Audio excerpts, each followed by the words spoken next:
విశాఖ జిల్లా గాజువాక నియోజకవర్గం స్థానిక శాసనసభ్యులు పల్లా శ్రీనివాసరావు జీవీఎంసీ కమిషనర్ సంపత్ కుమార్ పలు వార్డుల్లో పర్యటించారు. వార్డుల్లో ఉన్నటువంటి పలు సమస్యలను పల్లా శ్రీనివాసరావు కమిషనర్ దృష్టికి తీసుకుని వెళ్లారు. ముఖ్యంగా 76వ వార్డులో ఎన్నో ఏళ్లుగా ప్రజలు ఇబ్బంది పడుతున్న డంపింగ్ యార్డ్ను పరిశీలించారు. ప్రజలు ఇబ్బంది పడకుండా డంపింగ్ యార్డుకు ప్రహరీ గోడ నిర్మించి కోజెడ్ షెడ్ ఏర్పాటు చేస్తామని తెలిపారు. అలాగే వార్డులో ఉన్నటువంటి పలు మైదానాలను పరిశీలించి ప్రజలకు ఉపయోగపడేలాగా పార్కులుగా తయారు చేస్తామని తెలిపారు. ఈ కార్యక్రమంలో కార్పొరేటర్లు గంధం శ్రీనివాసరావు, రైతు శ్రీనివాసరావు, బోండా జగన్, పల్లా శ్రీనివాసరావు, జీవీఎంసీ అధికారులు, స్థానిక నాయకులు తదితరులు పాల్గొన్నారు. 76వ వార్డులో ఏదైతే డంపింగ్ యార్డ్ ఉందో ఈ డంపింగ్ యార్డ్ మీద అటు రిక్షా కాలనీ కానీ, రామచంద్ర రెడ్డి కాలనీ కానీ, లేకపోతే గాంధీనగర్ కావచ్చు, ధర్మానగర్ కాలనీ కావచ్చు, వీళ్ళందరూ కూడా ఈ కాలనీ వాసులందరూ కూడా ఇది ఒక టైంలో బాగా స్మెల్ వస్తుంది, ఆ దుర్వాసన నుంచి మమ్మల్ని కొంచెం కమిషనర్ గారి దృష్టికి తీసుకెళ్ళండి అని చెప్పేసి మాకు అర్జీ పెట్టడం జరిగింది. సో దాన్ని తీసుకొని ఈరోజు జీవీఎంసీ కమిషనర్ గారిని ఇక్కడ తీసుకురావడం జరిగిందండి.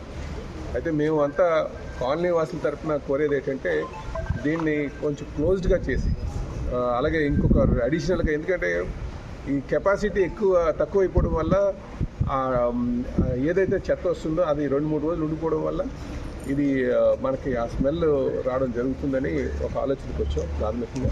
కనుక దానికి ఇంకో 2 షెడ్లు నిర్మాణం చేసి త్వరితగతిన వచ్చినటువంటి చెత్తను పంపించే విధంగా కమిషనర్ గారు దృష్టికి తీసుకురావడం జరిగింది. దాంతోపాటు ఆ గోడ ఏదైతే ఉందో బౌండరీ వాల్, ఆ బౌండరీ వాల్ హైట్ పెంచడం, దాని గుండా మొక్కల్ని, పెద్ద చెట్లను నాటేటట్టుగా చేయమని వాళ్ళకి కోరడం జరిగిందండి. ఇది వారికి చాలా సానుకూలంగా స్పందించి భవిష్యత్తులో ఈ దుర్వాసన రాకుండా ఉండేటట్టుగా చర్యలు తీసుకుంటామని చెప్పేసి వారు చెప్పడం జరిగింది. దాంట్లో ఇంకొకటి ఏంటంటే ఈ షెడ్ కూడా మొత్తం పూర్తిగా క్లోజ్ చేయమని చెప్పి మేము కోరితే వారు కూడా దానికి సానుకూలంగా స్పందించారు.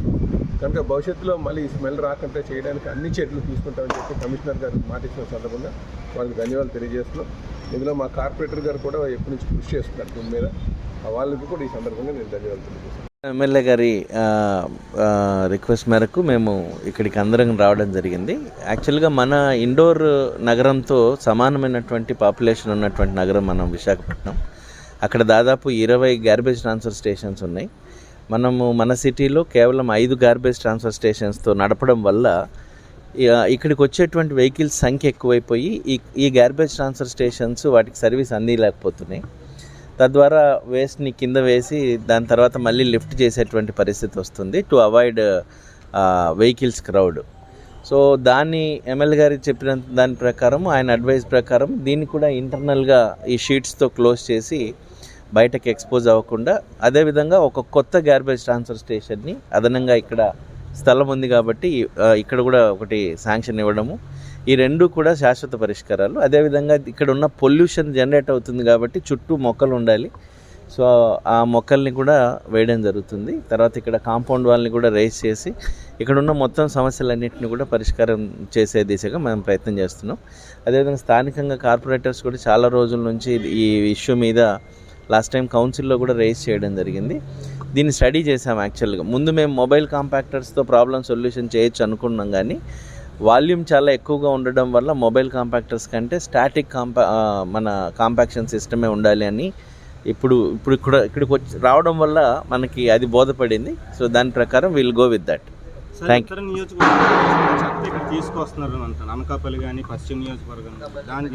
అందుకే ఇప్పుడు మనకి 20 ఉండాలి. ఏ నియోజకవర్గం అన్నది కాదు, జీవీఎంసీ పరిధిలో తయారైనటువంటి చెత్త ఇది. దానికి ఆ ప్రాంతం ఈ ప్రాంతం అని పేర్లు ఉండవు. వాటిని ప్రాసెస్ చేసేటందుకు ఇది ఒక ఇంటర్మీడియరీ సిస్టమ్. ఒకేసారి ఆటో 70 కిలోమీటర్లు 60 కిలోమీటర్లు పోలేదు. అలా పోవడం కూడా ఎన్జిటి నిబంధనల ప్రకారం ఒప్పుకోరు. కాబట్టి ఇక్కడికి ఎంత చెత్త వచ్చినా సమర్థవంతంగా ఎమ్మెల్యే గారు చెప్పినట్టు క్లోజ్డ్ సిస్టంలో జరగాలి. దాన్ని ఎన్ష్యూర్ చేయడం కోసం కొత్తది అదనంగా ఇస్తాం. ఓకే.